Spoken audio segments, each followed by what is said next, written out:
Amados amigos, queridos irmãos, bom dia a todos. Que a paz do nosso Mestre Jesus e o amor de Maria de Nazaré nos envolva hoje, amanhã e sempre.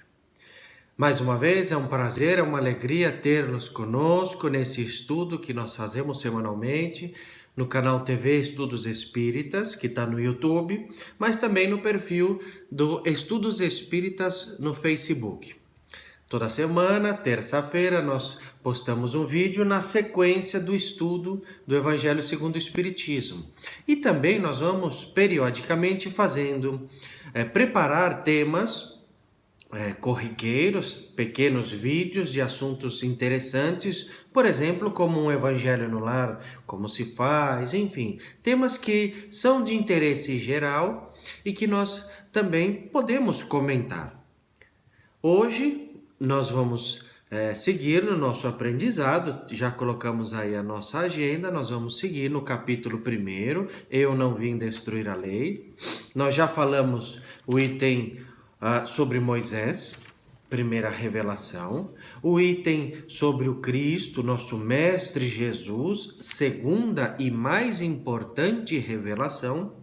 E hoje nós temos, para completar esse ciclo, sobre o Espiritismo, terceira revelação.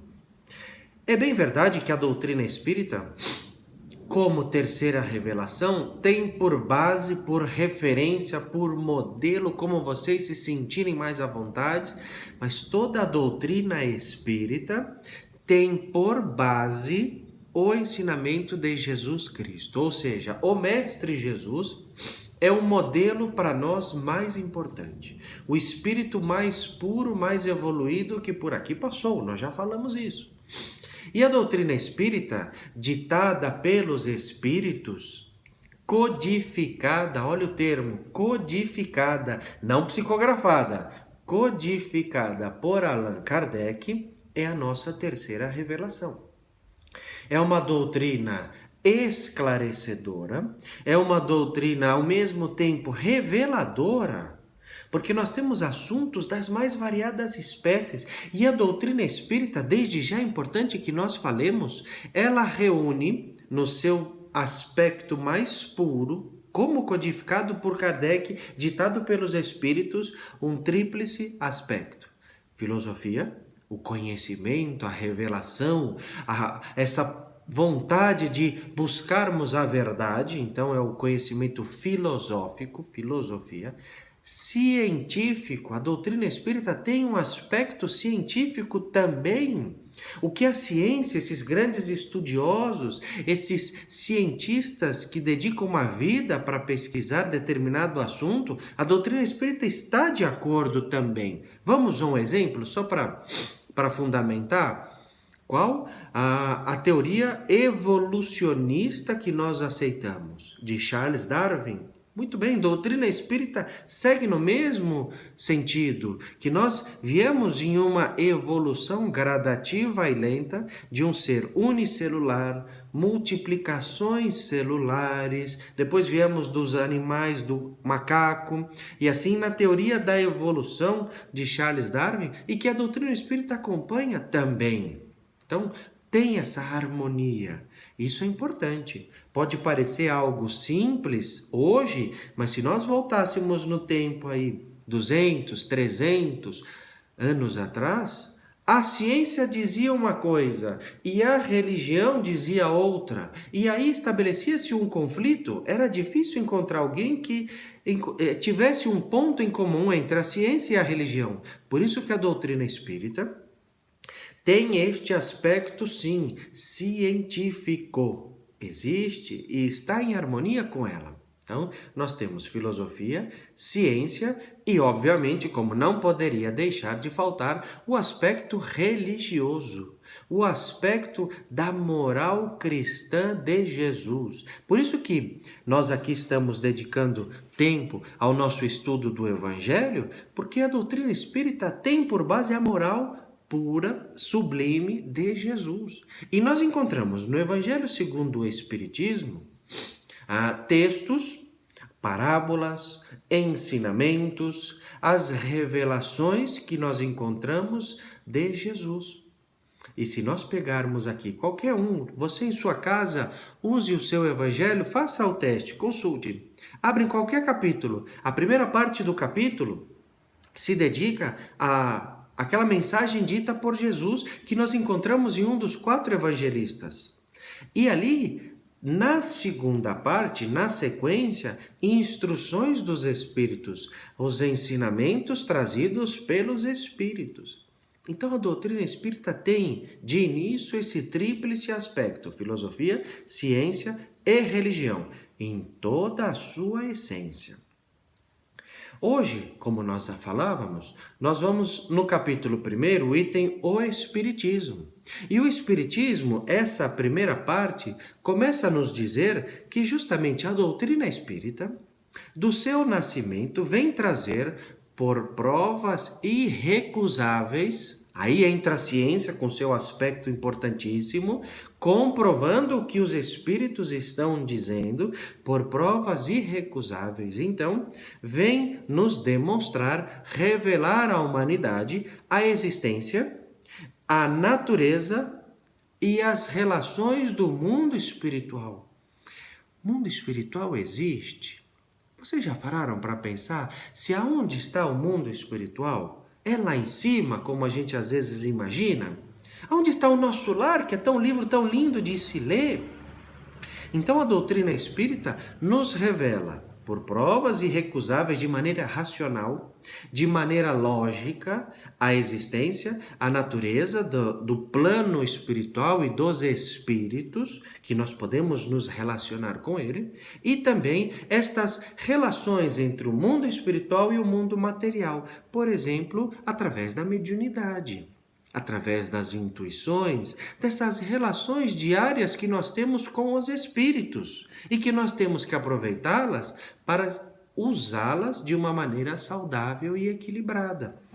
Então a doutrina espírita tem por base esse objetivo importante da existência e natureza do mundo espiritual. Não é mais algo místico, algo supernatural, algo assim que, como um mundo espiritual, como espíritos. Não, a doutrina espírita nos traz isto. É bem verdade também que vale a pena a gente considerar que a doutrina espírita, pelo seu próprio nome, é doutrina dos espíritos. É uma doutrina que não se reúne em Kardec, não se resume na pessoa de Allan Kardec, mas no grupo de espíritos que tinham por supervisão maior Jesus Cristo. Jesus permitiu e auxiliou na vinda, no nascimento da doutrina espírita. E incumbiu ao Espírito da Verdade, uma figura importante para nós, incumbiu ao Espírito da Verdade todo esse trabalho junto com o grupo da codificação da doutrina espírita. Tá joia? Isso é importante a gente ter em mente que então a doutrina é dos espíritos. Kardec, quando fez o livro dos espíritos, fazia as perguntas e o Espírito da Verdade respondia mediunicamente. Nós vamos ver isso com calma. Então, passados esses conceitos iniciais, vale a pena a gente ter em mente que os espíritos, a ideia de espíritos não nasceu com a doutrina espírita, sempre existiram. Mas foi por meio da doutrina espírita que nós passamos a conhecer muito mais. Um leque de opções, um mundo de realidade nasceu para nós com a doutrina espírita porque tivemos contato com os espíritos. Passamos a ter, sim, maior interação com eles.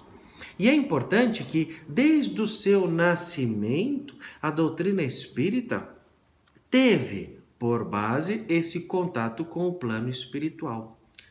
A gente imagina que ela nasceu em Lyon, na França, mas é bem verdade, e vale a pena a gente mencionar, que o primeiro fenômeno espírita, o primeiro fenômeno trazido dentro da doutrina espírita, que até estava por nascer, não foi em Lyon, foi nos Estados Unidos, em Hydesville, que é um condado da região de Nova York, em 1848. Veja que lá já tinha médiums, embora o termo médium não era conhecido, mas lá já tinha um espírito que queria se comunicar e que aí as médiums resolveram fazer as perguntas aos espíritos, das filhas do Sr. Fox, faziam as perguntas ao espírito e as respostas eram por meio de palmas, palmas ou batidas. Então é interessante que perguntaram a ele assim, quando elas tiveram coragem de fazer a comunicação com o espírito. Olha só, nós temos aqui a pergunta assim: Senhor, se for um espírito assassinado, dê 2 batidas. Se foi um espírito assassinado nesta casa, dê mais 2 batidas. Quantas batidas vocês imaginam que foram feitas? As primeiras 2 primeiras, ou seja, ele foi, infelizmente, vítima de um crime, e depois mais 2 que foi dentro daquela casa. Já imaginaram? Nós estamos dentro do nosso lar e temos, da nossa casa, e temos o conhecimento que foi um espírito assassinado ali dentro? Bom, foi assim que aconteceu em 1800, olha, em 1848, 31 de março. Vale uma revelação. A médium que fez se chamava Kate Fox. Ela tinha 11 anos de idade. Que coragem, não? Para fazer uma pergunta dessa aos espíritos. Mas enfim, esse foi um fenômeno que aconteceu nos Estados Unidos, mas o contato com o plano espiritual, as mesas girantes, aquele cestinho de vime que se comunicava, tudo teve maior incidência na França, e especificamente ali próximo ao professor Rivail, em Lyon. Tá? Então, foi na França que a doutrina espírita floresceu mais, em que o nosso professor Hippolyte Léon Denisard Rivail teve contato com as mesas girantes, se interessou por elas, quis saber, até porque ele dizia assim, uma mesa, um objeto não mexe só. Não pode um ser inanimado mover um objeto. Certeza, algo por detrás tem. Não sei, por enquanto, mas vou me interessar a saber. E o professor Rivail, que era um magnetizador, foi participar cada vez mais destes fenômenos e ele se preparava para isso, para as reuniões das mesas girantes, das table movings. Por quê? Ele queria saber. Ele tinha interesse em revelações mais profundas que não aquelas perguntas mais fúteis e sem sentido. Ele queria saber quem era aquele que movia a mesa, por que ele movia a mesa, qual era o objetivo de tudo aquilo. Cada vez mais o professor Rivail foi tomando contato com as reuniões, participando, as perguntas foram sendo mais sérias e objetivas, até que aquilo para ele foi uma grande revelação, foi um grande conhecimento em que nasce, isso estamos falando bem resumidamente, nasce a primeira obra dos Espíritos, que na época teve um nome.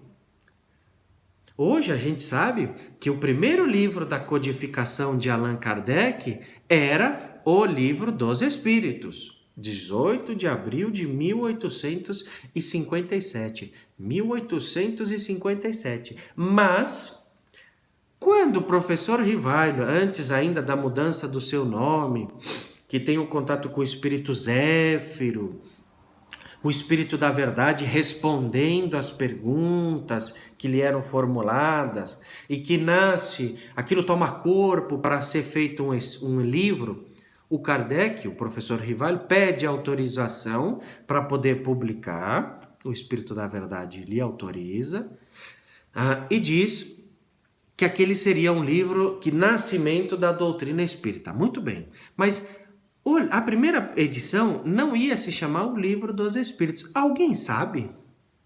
Alguém já pesquisou como iria se chamar o primeiro livro? Pelo menos na ideia do professor Rivail? Vamos chamar de Allan Kardec que fica mais fácil. Alguém sabe? Esse nome, existe um livro. Hoje existe um livro, vou dar uma pista para vocês pesquisarem. Mas existe um livro psicografado psicografado por Chico Xavier, ditado por Emmanuel, que tem o nome desse livro, que seria o primeiro da codificação. Não vou responder, para que vocês pesquisem. Se tiverem dúvidas, alguma dificuldade, mandem mensagem via Facebook, via YouTube, que nós ajudamos. Mas fica aí essa ideia para que vocês participem também. Bom, Livro dos Espíritos, a primeira obra da codificação de Allan Kardec, que nós temos por referência dizer que foi o nascimento da doutrina espírita, 18 de abril de 1857. Vejamos que é uma doutrina jovem, nova, pouco tempo ainda, mas com tantas revelações. No Livro dos Espíritos, a gente encontra tantas perguntas feitas ao Espírito da Verdade com respostas lógicas e racionais, desde Deus, Espírito e Matéria, os 3 elementos do universo, as leis morais, o intercâmbio entre o mundo espiritual e o mundo material, essa interseção dos espíritos que influenciam nos nossos pensamentos, nas nossas atitudes. Encontramos lá sobre mediunidade, encontramos sobre sonhos. Nós sonhamos. O que é um sonho? Qual a diferença com o sono?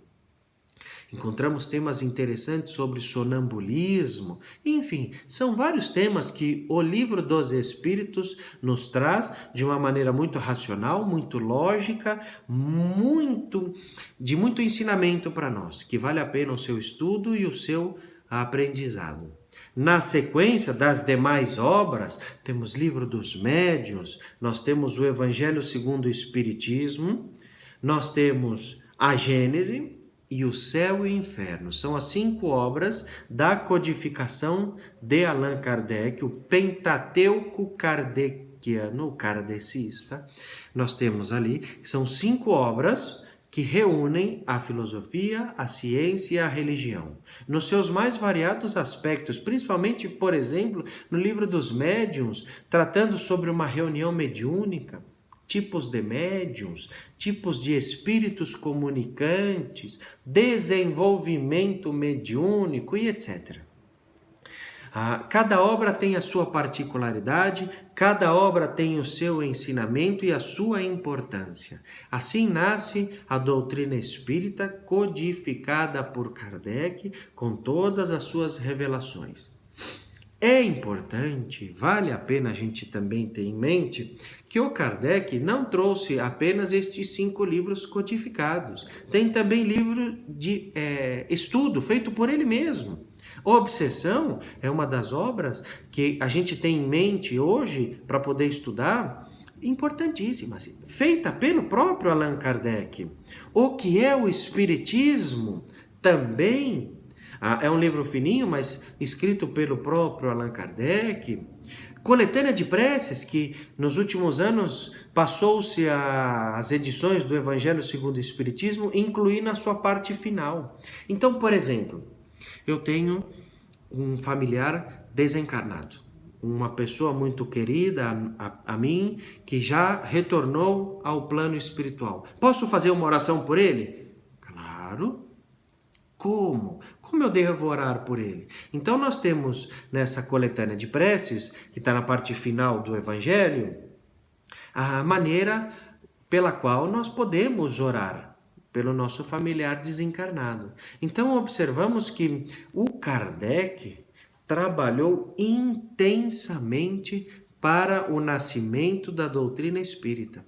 Foram anos de um trabalho de dedicação integral, tanto que, até certa maneira, passou a comprometer a sua saúde. Kardec se dedicava tanto à doutrina espírita que aquilo passou a comprometer a sua saúde física, espiritual, de um equilíbrio, de uma racionalidade acima do normal, mas fisicamente o corpo cansa. E aí foi nomeado o Espírito São Luís, que escreve no Livro dos Espíritos, que tem um texto no Evangelho segundo o Espiritismo. Então, São Luís, para ajudar Allan Kardec no tratamento da sua saúde. E é bem verdade que se diga sem desacompanhamento, ou seja, não poderia deixar também de acompanhar o médico físico. Mas São Luís foi um espírito que lhe ajudou. E Kardec dedicou a sua vida para o nascimento desta doutrina que ele dizia: não é minha. Eu apenas a codifiquei, organizei. A doutrina é dos Espíritos. A doutrina tem por referência Jesus Cristo, nosso mestre, nosso modelo, nosso guia. Esta doutrina espírita, à medida que a gente for ler, for estudando, nós vamos aprendendo que ela nos convida a uma série de coisas, a uma série de posturas ativas. Amar ao nosso semelhante, fazer a caridade, praticar o bem, perdoar ao nosso próximo. A doutrina espírita nos convida a nos levantarmos, sairmos de uma posição cômoda que por acaso possamos estar e nos convida ao trabalho, nos convida a ter uma vida ativa no bem, na caridade, no amor, essa lei sublime. Então, é sempre bom conhecermos Allan Kardec, estudarmos Allan Kardec. É difícil, nós temos uma condição mais limitada, mas para isso nós temos uma mediunidade tão abençoada do nosso querido Chico, com tantos e tantos e tantos livros que nos ajudam a estudar Kardec. Então, eu quero estudar o Evangelho segundo o Espiritismo, como nós aqui estamos. O que eu posso usar? Vários livros. Nós usamos muito o Consolador, Palavras da Vida Eterna, O Espírito da Verdade, Caminho, Verdade e Vida, Vinha de Luz. São várias obras que nos ajudam a entender o Evangelho segundo o Espiritismo. O próprio Livro dos Espíritos, também com outras obras mais. A Gênese, que é um dos mais difíceis de nós entendermos, encontraremos em A Caminho da Luz. Sempre vai existir uma obra para nos auxiliar. Essa doutrina espírita nos traz uma racionalidade incrível. Parece que faltava uma pecinha no quebra-cabeça da nossa vida, para o nosso crescimento moral e espiritual. O nosso crescimento material também é importante. E a doutrina espírita nos convida a termos uma saúde nesses aspectos e podermos melhorar. Então, vale a pena conhecer, estudar a doutrina espírita, a biografia de Allan Kardec, porque ele trocou o nome de professor Rivaio para este druida Allan Kardec, quem eram os druidas, e assim vai. Então, aqui é só uma menção para nós termos em mente que a doutrina foi dita pelos espíritos, codificada por Allan Kardec. Mas são rápidas ideias para nós termos de referência para os estudos. Depois nós colocamos aí a referência bibliográfica para vocês nos acompanharem. Tá ok, meus amigos? Muita paz a todos vocês.